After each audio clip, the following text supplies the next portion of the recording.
Hello, everyone. I'm glad that you could join us for this panel. I'm honored to be moderating. For those of you who don't know, I'm David Perez. I'm the Chief Financial Officer for Ru Global Impact, a company dedicated to the inclusion of people with disabilities in all aspects. I'm joined today by 4 outstanding panelists that I'll do my best to present. First, we have Tara Moss, author of 13 books of fiction and nonfiction, a documentary maker, an outspoken advocate for human rights and the rights of women, children, and people with disabilities. She brings an interesting perspective to this discussion from the cultural communication point of view. Then we have Haibin Zhou, expert in workplace disability inclusion in China, founder and executive director of EC Inclusion, the coordinator of ILO Global Business Disability and Disability Network China chapter. We're also joined by Ileana Rodriguez, founder of iDesign Access and international design consultant for major infrastructure projects focusing on inclusive design. She is also a Paralympic swimmer and is currently on the board as a board member for the America's Paralympic Committee as the athlete representative for the region. And Sarah Stites, who is the development officer for Caritas Agregak Foundation, an NGO devoted to the support and advancement of youth and with special needs in Gyumri, Armenia. I'm sorry if I butchered that name. So this panel is all about looking towards the future, what we have learned from living with COVID-19, and what we can plan for to start taking action for a better future based on the Sustainable Development Goals and the environmental social governance trends. Here's a quote that I found really interesting. The coronavirus pandemic has shown us a new world, one where the status quo no longer exists. Millions of people are experiencing untold misery and suffering as the virus overwhelms our bodies and economies. Rich and poor, the pandemic has forced us to reconsider almost every aspect of how we live. I would like to start by exploring how COVID-19 has affected the work that each of you do. Let's start with Sarah. Sarah, can you talk a little bit about some of the lessons learned from COVID pandemic and how it changed what you're doing? Mm-hmm. Thank you so much for inviting all of us. I'm really excited to have this discussion with you all. So just as a little bit of background, Caritas Agregak Foundation runs 2 major projects.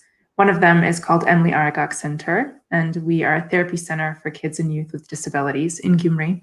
That's Armenia's 2nd biggest city and the poorest city in this country. We also run Agregak Bakery, which is Armenia's first inclusive cafe. So we employ young adults with disabilities and also moms of special needs kids.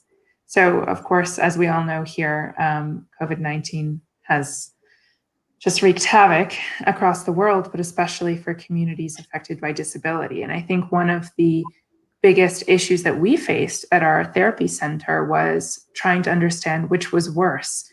Keeping children away from the therapies that they desperately need to live healthy lives, or exposing them to the virus by bringing them all to the center where we work. So that was really difficult for us. And one of the transitions we made was moving to online therapy, which didn't work in every case, but we had a lot of successes from doing that. And I think one of the biggest lessons we're going to take away with us is, being prepared in advance. Trying to figure out how we can prepare for future eventualities. And I think that another one of the beautiful things that happened unexpectedly was that parents became more involved in their children's therapies. They worked more closely with our therapists, and that ended up being a great thing. Moving forward now, they are much more involved in that work. And then briefly, I'll just say too, at our bakery, as I mentioned, we employ young adults with disabilities. That's the reason that we exist. And so COVID really, threatened our ability to pay those staff members. I'm probably going to get into the innovative solution we came up with a little bit later. I don't want to talk for too long, but that's just a brief answer to your question. Thank you, Sarah. It's been really hard for a lot of organizations to keep up with the things that they were doing with COVID happening. Haibin, I know that you have been working closely with the Standard Chartered Bank and L'Oreal in China during and after the pandemic.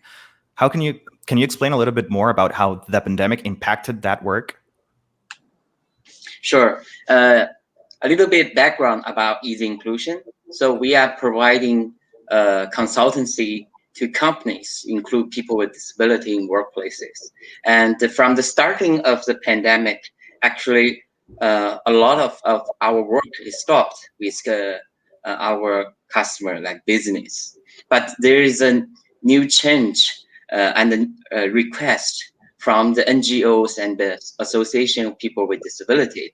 They ask us, can you give us more connections and also a company to people with disability who are very frustrated about their future of jobs?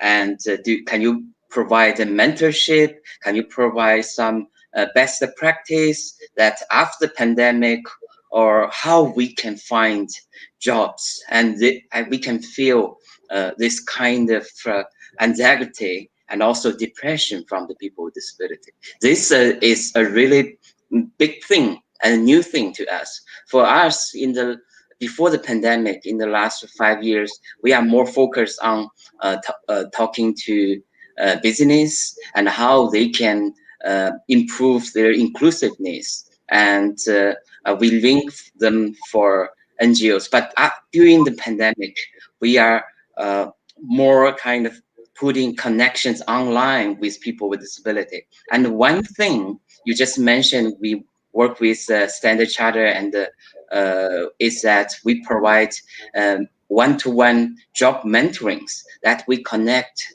HR people and also business unit leaders, and they can provide their insights on workplaces, inclusion, and how people with disability can prepare for future. And we provide a platform that people with disability can talk to them one-to-one.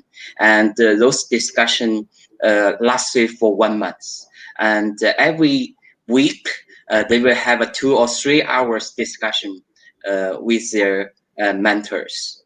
And we work with L'Oreal as well. We provide online customer service training for people with disability. And we also collaborate with vocational training schools that prepare their softer skills so that they can work for the online customer center for L'Oreal. Now we have 15 persons working in that center. They are all joined it during and after the pandemic.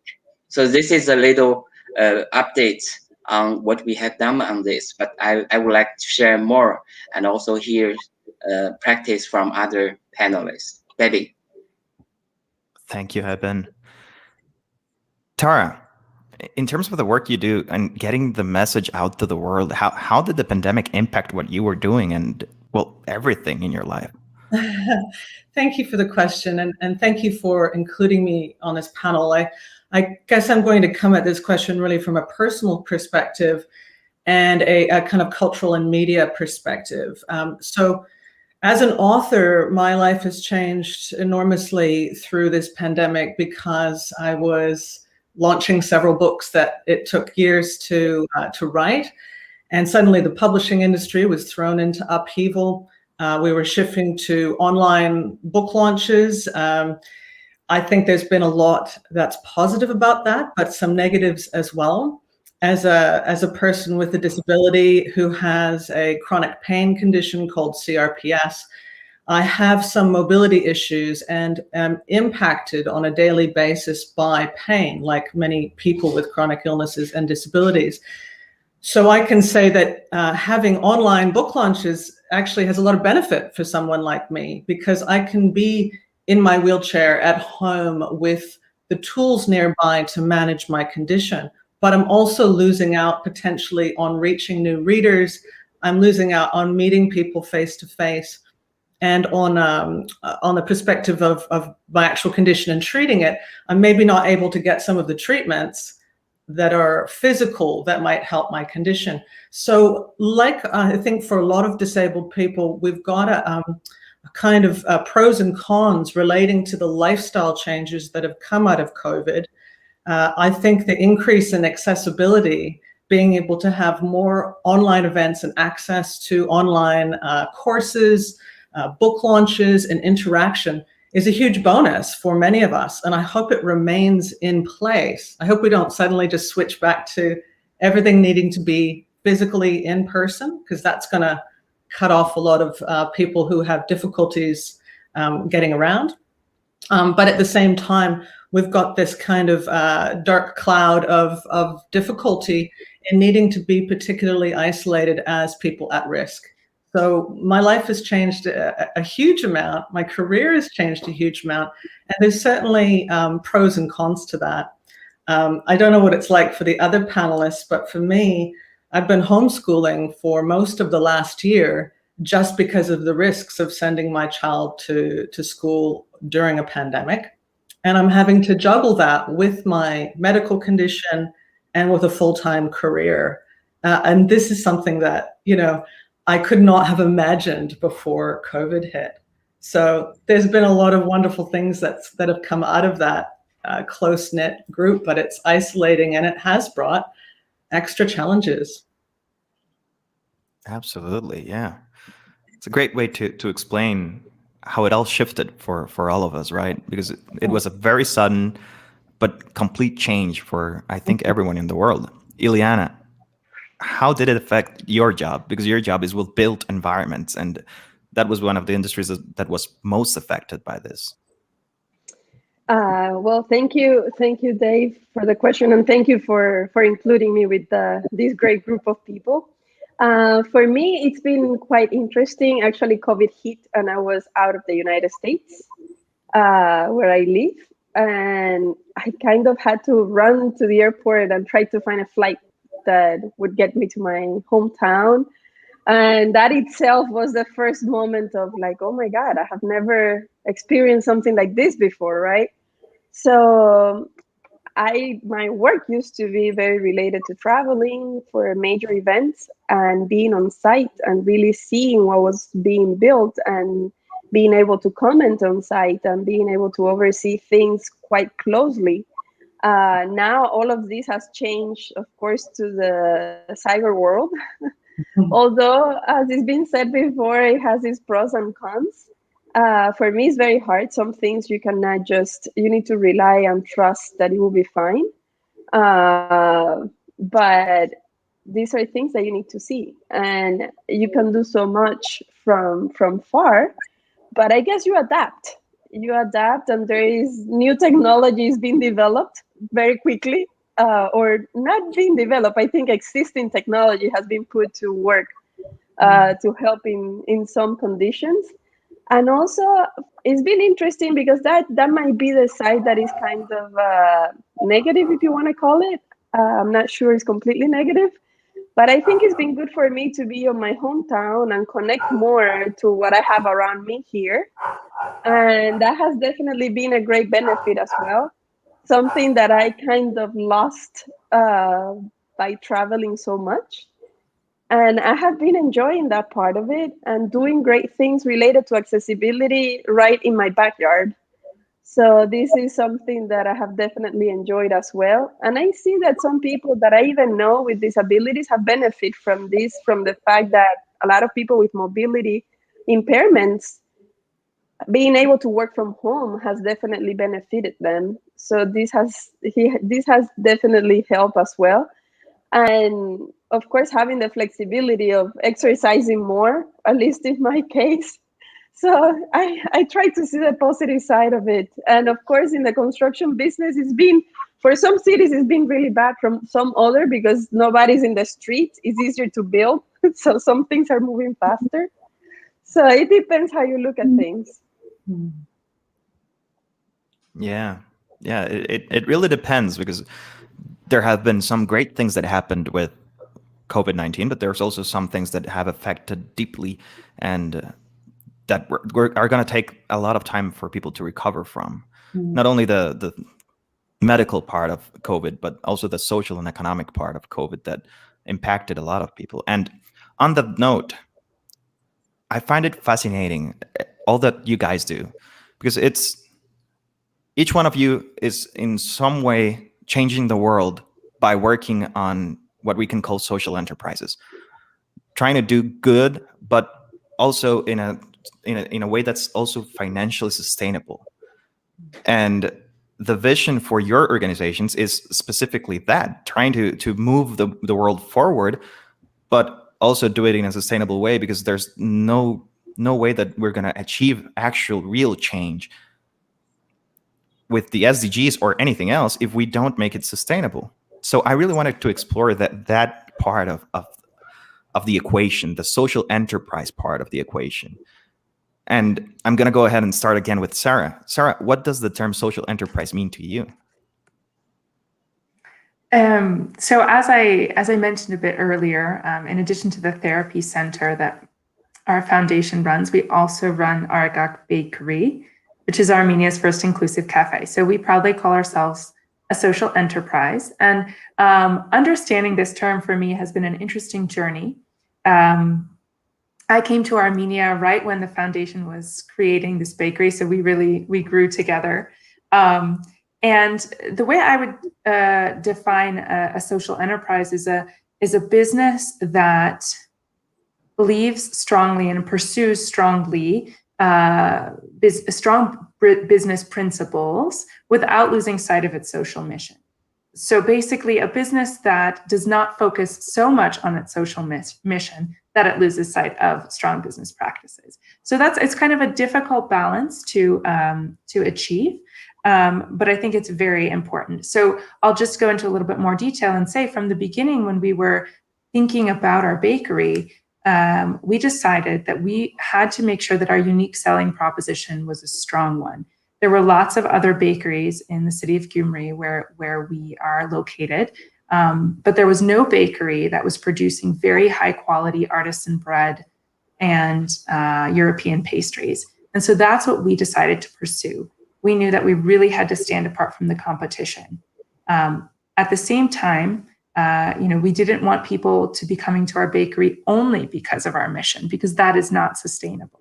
And we knew of a lot of other social enterprises, so-called, in Armenia that were really basically charity institutions, hoping that people would buy their products or use their services just because of the mission. And that's not something I believe in. I don't think that's sustainable. So I'm really proud of our team for finding a niche and really doing excellent marketing, providing great quality products and services. And one more thing I will say is that our staff with disabilities were very well trained before they were put into their roles. So something that our staff participate in before they start working at the bakery is a course called 9 Steps to the Labor Market, which is conducted at our therapy center.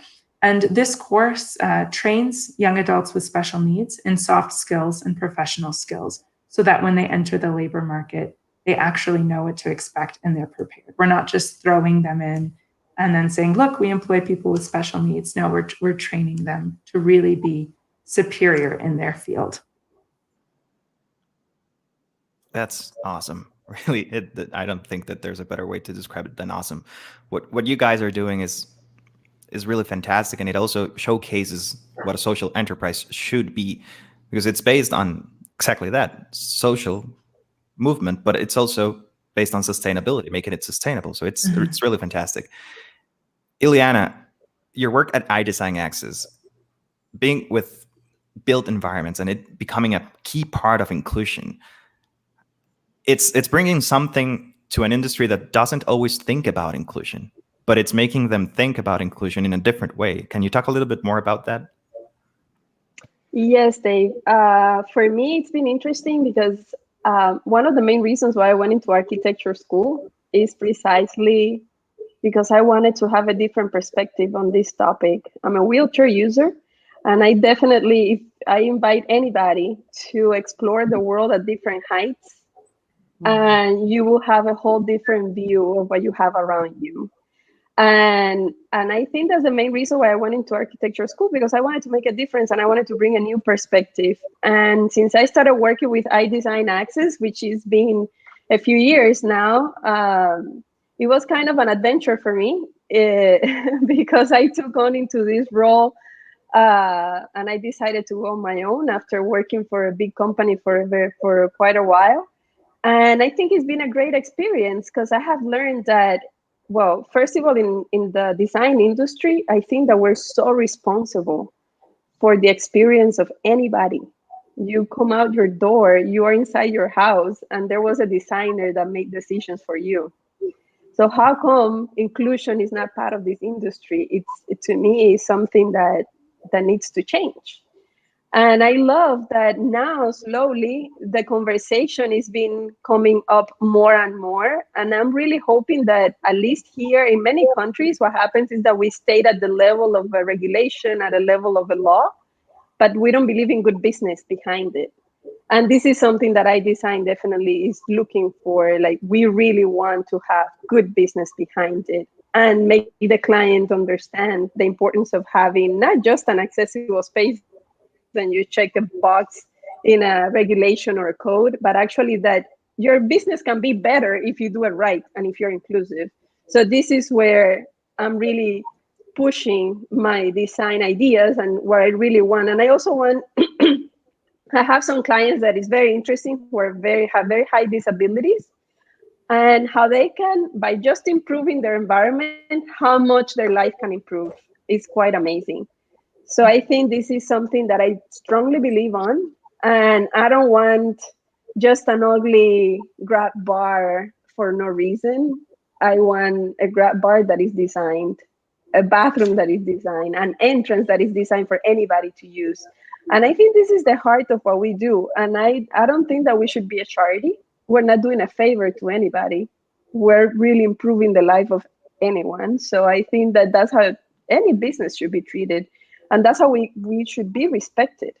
I think that people, like what Sarah was mentioning, I think is amazing what she's doing and how she's training the people with disability. There's no difference between that and training someone who doesn't have a disability. So if we really believe in inclusion, I think we should all be included in training. We should be included in our built environment. We should be included in anything that we have. I always make this joke that is like, well, if you don't want to include me, why are you asking me to pay taxes? I always have this question. So I think with that, we have to believe it. And I think people with disabilities, and this is something that I always try to stress, we need to believe this. Because I think that a lot of times people with disabilities, we stay behind and we think that we cannot be in the front. But I think if we want inclusion, people with disability has to believe in inclusion. That's the first thing that needs to happen. So this is what I think. Beautifully said.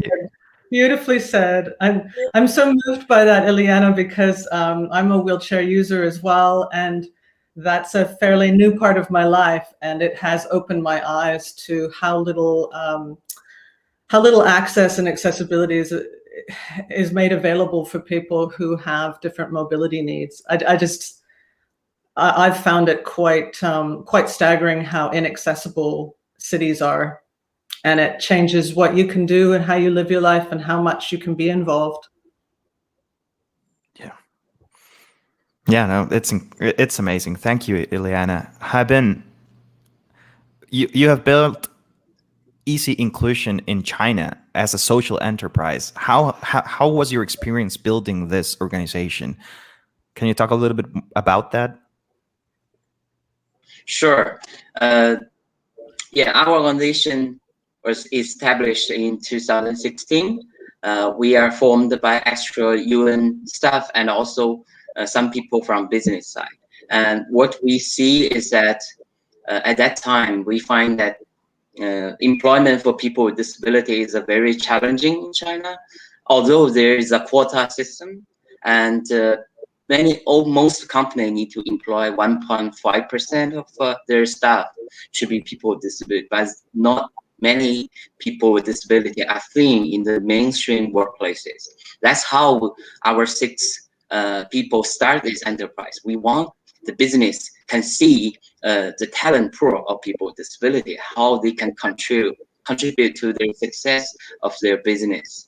And this is, at the beginning, we find a lot of challenging, and people think it's a charity issue. Why you need to charge money for our business when we employ people with disability? So there is a shift on how they understand this. But from more and more business cases are shown, and the business leaders talk to each other, and they show that when we include people with disability, their big business are more inclusive, and also their operations can be have more customers with disability can use their service and use their product. And mostly importantly, when people with disability they are present in their workplaces, and the moral of their culture is improved, and people become more patient and to interact with others in a different way. So those kind of business cases are promoted through our social enterprise. We use business forums, and also using business and disability network, so that they can connect with NGOs and business associations. So although I would say in China, it's still an earlier stage that is inclusion, and similar organizations promote this kind of work. But we can see that it challenged people's stereotype on the workability of people with disability. For example, when we work with Starbucks in China, at the beginning, they opened a sign language culture cafe in Guangzhou City, and there are 16 people with deaf people working in that cafe, and many people feel, okay, that's really new, and gives them creative idea how they can enjoy cafe, and also to understand and interact with staff with hearing impairment. So now in China, they have 5 deaf culture cafe all over China. And I think those kind of step-by-step improvement, and also people see people with disability as a talent with disability, not only a charity subject of people with disability. And I think that's something what we find meaningful. And although it's a niche market, I think when we work on that, both business and people with disability benefit from this connection, and also the employment and their contribution. Absolutely. Thank you, Haibin. Thank you, Haibin. Tara, you have published 13 books, and you also have an extensive advocate career with various roles for UNICEF. Can you tell us a bit more about how those two connect? Sure, thank you. As an author and a storyteller, I guess I see my role in part as being a social justice advocate, kind of sliding some of those messages through into the fiction realm, which is actually a great way to open minds and to change minds. I've also written a couple of nonfiction books, and I write opinion pieces and speak directly to issues at times. But I do believe that arts of all kinds, the artist communities, are really some of the most effective ways to reach people, to change minds, and to address taboos. There are a huge number of taboos around disability. Certainly, as this relates to COVID and what we see happening at the moment, we're actually seeing COVID as not only a health crisis and what could be called a mass death event, but as Imani Barbarin, the disability advocate, says, it's also a mass disabling event.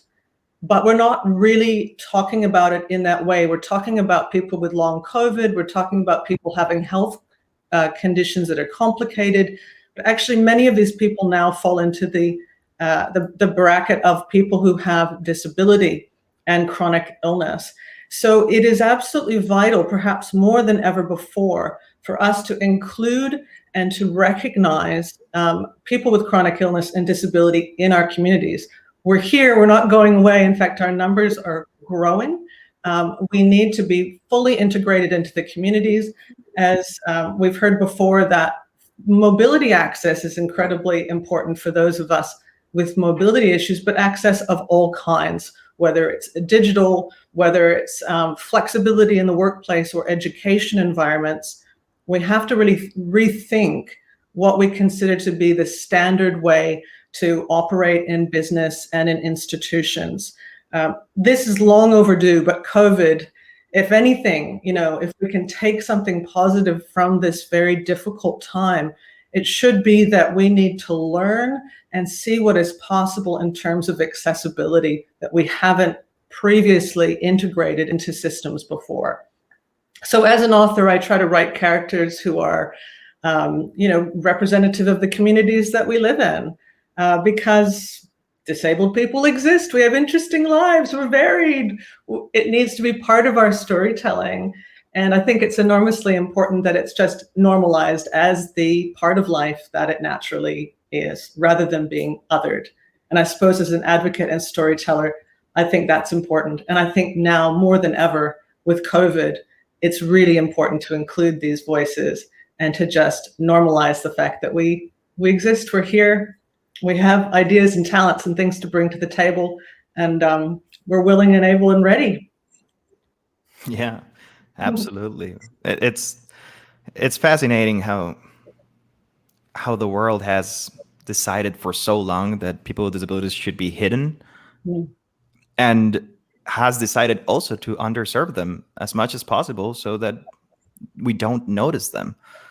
And that has to change. And the SDGs are trying to change that by making accessibility or the inclusion of people with disabilities a transversal part of the 17 goals. And you mentioned something, Tara, that I find that resonates with me, that COVID-19 changed or opened opportunities, basically. Yes. And that opening of opportunities, I think, also showed us that the world can change in minutes, and that there's the opportunity for change in any level of society. What there is a lack of political will, in most cases, to actually include people with disabilities and actually include everyone. And with that, you guys have already sort of brushed over this. COVID brought a lot of positive changes to the world. Even though it's been a very bad thing, it also brought some good things.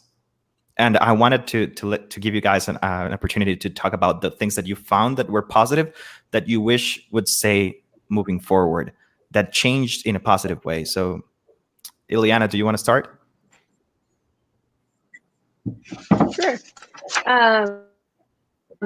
In my case, I think I talked a little bit about it, but I think one of the things I have seen the most is the fact that people with certain impairments have benefited from working from home, or being able to have some sort of a flexible schedule to be able to, if they need to do therapy, to be able to stay healthy. If they need to have some medical care of any kind to stay healthy, they have it because of the flexibility of working from home. Also, if you're interviewed for a job, you are not seeing as a person with a disability, but a person that has a certain number of skills that can really perform and do the job that it's needed. So certainly this is something positive. And on the other hand, I think some of the things that we're seeing that COVID is leaving behind is people that with certain disabilities from the actual illness. And this is something we always think that being disabled is very far from us. We always think that people tend to think that we're this perfect machine that would never be in trouble, right? And I always say that the only thing that you need to stop walking is being able to walk. So, or the same thing with hearing, the same thing with your sight. So this is definitely a moment where we're seeing that we're not that perfect. We're not that, there is things that happen to us. And also we forget that we're getting old. And that population is being forgotten for a very long time as a population that benefits from inclusion, a population that benefits from having better access to things and improving the quality of life. And I think that COVID is bringing that population to mid-center. We need to focus on them. We need to help them. We need to work for them. And it's making us very conscious of our elders. And this is something that we should have done long time ago. They're quite important. We wouldn't be here without them, and we're going that way, hopefully. So I think that this is very important to keep in our mind and see that this is a need, and this should be addressed. We shouldn't leave accessibility behind. And I think this is definitely something that a lesson that we're learning from this whole year and a half now of struggling with COVID. Yeah. Tara, do you have any trends that you have seen that you would wish would stay? I think I would speak back to Ileana's point about accessibility and not leaving that behind. As someone who had to put aside, at least for the moment, an academic career because of a medical condition and difficulty with mobility and access to an institution, I'd like to think that no one has to go through that again in the future, that we make sure education is available for everyone, including those who can't keep regular, rigid schedules because of chronic conditions that aren't working on a regular schedule. You get flare-ups, you end up having to make medical appointments, and kids and adults should not be penalized in terms of their education or their work, for that matter, because of non-attendance or the need for flexibility when bodies simply don't work that way. So that's another way that we haven't been doing the right thing for people with chronic illness and disability. But suddenly we find that we can, because we can make it into an online meeting. We can reschedule. We can find that flexibility. Businesses have been forced to do that. Schools have been forced to do that. And I think, as Ileana points out, let's not leave that behind when COVID is over, so to speak, when we're in a post-COVID world. Let's hang on to the fact that we can make these this flexibility available to people, and we're going to have a lot of people who need it. We always have. Those groups of people will have grown through this pandemic. And we need to respect that. And we need to respect their human rights and access to education and work. So I'd like to see that positive element of what's happened stay in place, the fact that adaptability is possible. We can do this moving forward. That's a wonderful thing to hang on to. Yeah, it is. Sarah? So I think one of the biggest realizations for me was that I knew that our community here in Gyumri was very inaccessible. I've always known that since I first moved here, but something that was very painful for me to see was that so many people with disabilities in our city pre-COVID were basically living quarantine lives because their buildings are not accessible, the sidewalks are not accessible, the streets are not accessible. I know so many families, who are just literally unable to carry their children down the 4 flights of stairs in their apartment building because the child just weighs too much now, and there's no accessible way to enter or exit the home. And so for me, that really opened my eyes, and I really hope that will jumpstart a push from the government and just a community a push to make our community more accessible, because it's not okay that this community of people has been living that way for so long. So that's one of my hopes. As I also touched on earlier, it was really encouraging to see the families of our kids with special needs getting much more involved in their therapy. There is a pretty big problem here in Armenia with stigma and denial of disability, even within a family, especially extended family members deny that their child has a disability and refuse to take them to therapy or the doctor for fear of what the neighbors will say. And so the fact that parents were really forced to, instead of just bringing their child to our center and leaving them there, parents were forced to work online with our therapists and really see their children make progress and see the way that our staff are working with them. I think that was a huge benefit that I hope and will stay true, as we move forward, even as we've now moved back to in-person therapies. And then finally at our bakery, we really came up with an innovative solution during COVID-19 last year, we opened as a social enterprise, as I've mentioned, specifically with the intention of providing employment for vulnerable groups. And so when the pandemic started, we were very afraid that we were going to have to close down, that our very mission would be undermined by the pandemic. But instead, what we did was we kind of turned to the charity model of business. That's what I like about social enterprise, that it's a little bit more flexible. And we decided to reach out to our supporters and people who had donated to us and ask them to purchase bread from us online, basically through donations, that we could then deliver to vulnerable people in the community, like the elderly, like people who were unable to leave their homes due to the pandemic.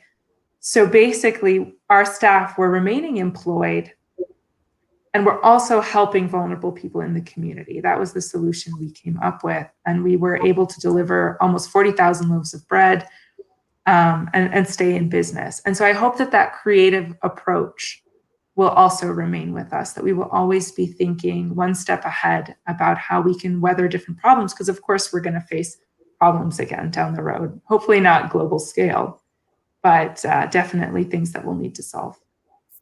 Yeah. Haibin, what are some of the trends that you have seen in Asia and China that you would wish that would stay with us? Yeah. I think I want to echo Sarah and Ileana about the experience during the pandemic. Non-disabled person understand the segregation and isolation of life journey of people with disability. I think this is something, the real kind of change of ideas to understand isolation. So, and more people are more kind of understanding how segregation influences everyone, and especially people with disability. This is something I think quite important. The second thing, I think, Ileana, you have mentioned that people are more connected to their hometown. This is similar happened to me. I stayed in my hometown for 6 months during the pandemic, and I have more time to stay with elderly person, my grandfather, grandmother, and to understand their impairment improves with the last few years. You know, in China, everything developed at pace, growing so rapidly. We have no time to stop and understand how the old people is influenced by the economic development. But during the pandemic, I have 6 months living with them, with my parents, and I find that my father is going through earlier stage of Alzheimer. I find that he perceptions grow slower, and how this kind of impairment change their lives. So I think this happened to many people. They understand.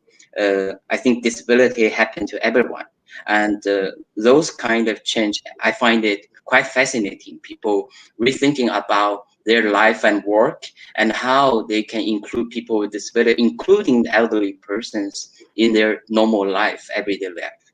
This is something I find quite amazing. And for the future, I think there are also a lot of opportunity that people can do things online, like AI, like many technology can help people with disability to communicate and also to support the mainstream society. I think technology can contribute a lot during this process. Those can reduce the gap that people can really work alongside with people with disability and also non-disabled person. I think this is will be a lot of big improvement in the future. David, this is something from my side. Yeah, it's really interesting because you guys like brought together a lot of different points, but all of them sort of point towards the same thing, and that's that inclusion became something that people thought about on a daily basis, because for once they were excluded from something. The pandemic was a disabling thing that made people have to stay at home, that they couldn't connect, that they couldn't fly, there were some things that they couldn't do, like they used to. And that's basically what people with disabilities have to deal with every single day of their lives.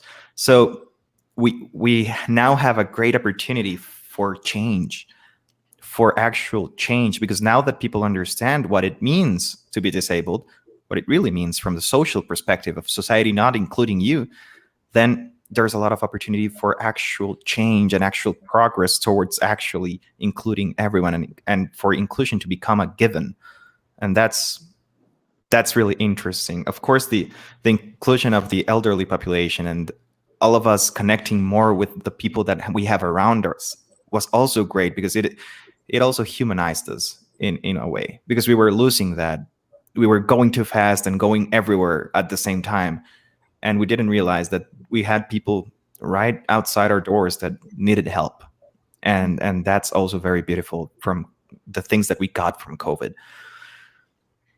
So now that we have explored what COVID did to your organizations, what a social enterprise is, and how it can affect positive change, the things that we wish we could keep, there's also the idea that has been floating around that we need to get back to normal.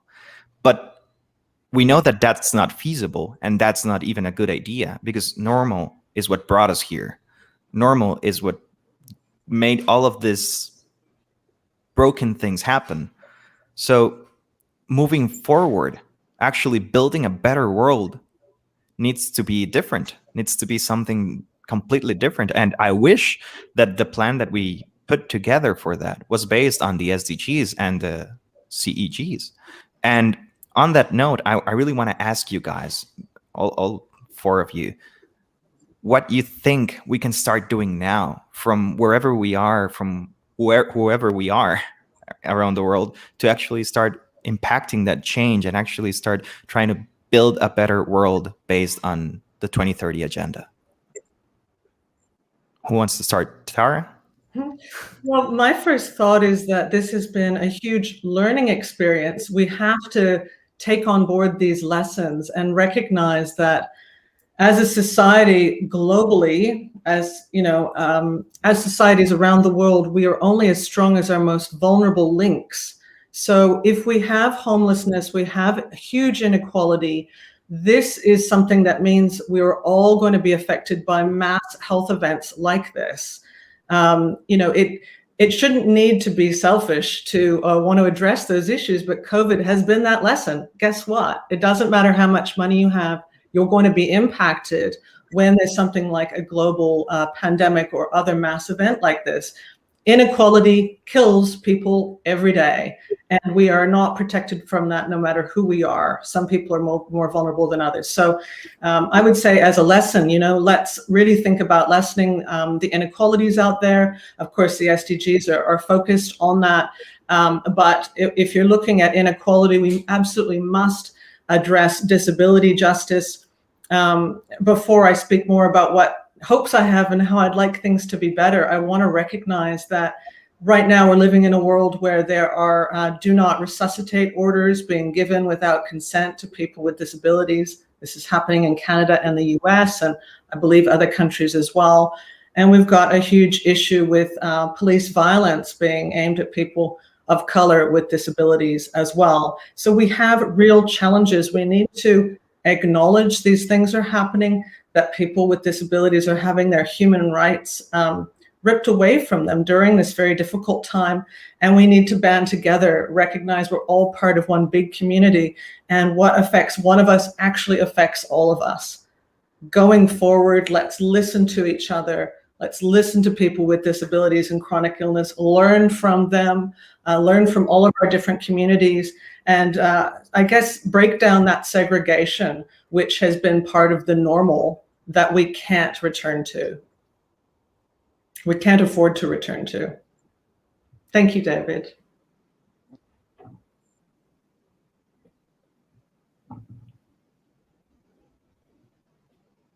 I think you're muted, David. Oh, sorry about that. It needed to happen, right? Yeah. Someone had to try to speak on mute. Haibin, go ahead and tell us a little bit about what you think we can do to moving forward. Sure. It's lovely to hear what Tara has said. I think the connection, the understanding between people, and also this is amazing. And one point I want to add is that the people connect to each other, and also the linkage between people who really living in segregation, and they are more, people with disability are more experienced how to deal with segregation.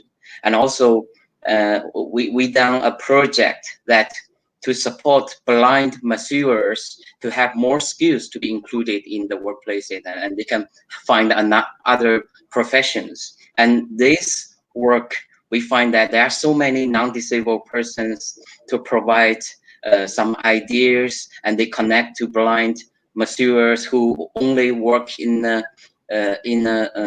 massage shops. Now they connect to people who work in different professions, and this is very amazing to see. For non-disabled persons, they open their eyes to see different talents and how people without vision to understand and see the society. And for the people with blind and visual impairment, they also find encouragement and also find connection with non-disabled persons. So I think the one-to-one connection and also this kind of understanding will bring people more closer. And for the future, if we make a better world, I think those are the key that I think will make it happen. David. Thank you, Haibin. Ileana? Yeah, on my end, I think that we should start becoming more responsible. I think that we need to take responsibility on our actions as individuals and as a society. I think that something like this should not be left to governments. I don't think that governments should be the one making decisions for us as individuals. And this situation has given a lot of power. And I think that we have to be very careful with this. And the only way that we can make a change is if we become responsible individuals. And to be equal, that's also our responsibility. And it has to come, as I said before, it has to come from the people with disabilities, but it also has to come with people who do not have a disability. But I'm sure that if they look around themselves, they must have someone close enough that is affected by a disability. So definitely something that is close to all of us. And I think that we have to be more conscious and more responsible in the decisions that we make every single day in our culture, and how we treat others, and how we run our businesses, how we choose our politicians, how we make big decisions. Every single day we're making a decision, and every single day we should be responsible for those. And this is, I think, the most important thing for me. Thank you, Ileana. Sarah, go ahead.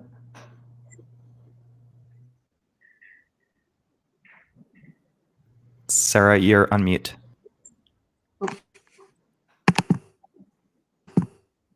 Can you hear me? Yes, go ahead. Okay, sorry about that. One of the expressions that I really love is "nothing about us without us," and I think several of the panelists have touched on this idea that the very nature of inclusion means that the opinions and the perspectives of people with disabilities, of course, have to be included. I have a wonderful visual memory of when our bakery was being created, and several leading disability leaders in that community came and gave their perspectives and their impressions of our space to ensure that it was comfortable and accessible for them. And I think then a kind of contrasting image that I have in my mind is when there were construction specialists hired by the government in our city to create ramps, but they didn't consult anyone with disabilities, and those ramps were designed improperly and poorly and were unable to be used. And I think that's really a visual picture of what I want to see going forward, is that nothing is done to promote inclusion. Nothing is done for people in the disability community without their perspective without their advice and just without their input. And you know, Armenia, actually, I don't know if you all know this, but Armenia went through a war in the autumn, and a very difficult and saddening result of that war is that we now have thousands of disabled young men in our country. And of course, that's horrible. But I'm really hoping that this will be a wake-up call for our nation. And, you know, it will be an incentive for us to really figure out how we can make our community more inclusive. So I have hope. I mean, 2020 was awful for all of us, but I think I have faith in humanity that we are going to take the lessons that we've learned, those hard lessons, and really use them for good in the rebuilding process in this next year. Yeah, and that's the thing. We really need to learn our lesson from what happened with COVID, and in the case that it got to something like this again, that we are better prepared to serve everyone, because we really need to be prepared for something like this. And the crisis has shown us how deeply connected we are to each other, to the planet, to everything. And it made, I think, everyone at some point during this past year revisit their values, what they considered important in their lives. And that applies not only for individuals, but also organizations and governments. We all had to change how we looked at things. And I really think that if we are looking for development and a really balanced economic, social, and environmental progress, we really need to look at the 2030 agenda and try and use it as a roadmap for what we're trying to build. So I really wanted to thank you guys, all of the panelists, for allowing me to be a moderator of this incredible panel. One of the comments said that this discussion needs to be amplified and extended, and I agree. There's a lot that we didn't cover because we don't have the time. There's a lot that we should cover, and for that, I encourage you to go to each of our panelists' social medias and link with them, contact them. If you have questions about whatever that we talked about, please feel free to reach out, because we're here to help, and we're just trying to build a better world all together. So absolutely, thank you guys. And we have 3 minutes left. So if you have a closing message that you would like to leave the audience with, the floor is open.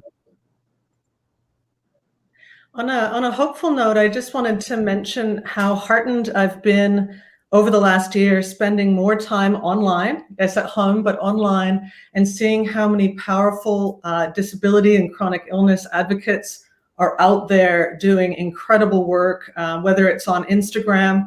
I've got an Instagram called Tara and Wolfie, which is all about mobility aids and disability. And that has helped me to connect with so many incredible advocates who are really using digital spaces to be visible when the cultural gatekeepers, if you will, in traditional media haven't really made them visible in the past.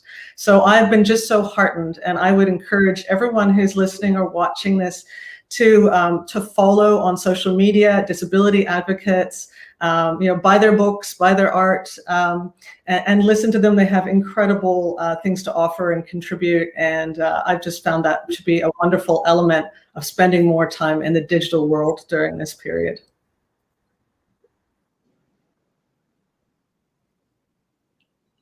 Thank you, Tara. Anyone else? Yeah, maybe I just want to echo what Sarah just said. You mentioned there is a war in last autumn and they make more people get disabled.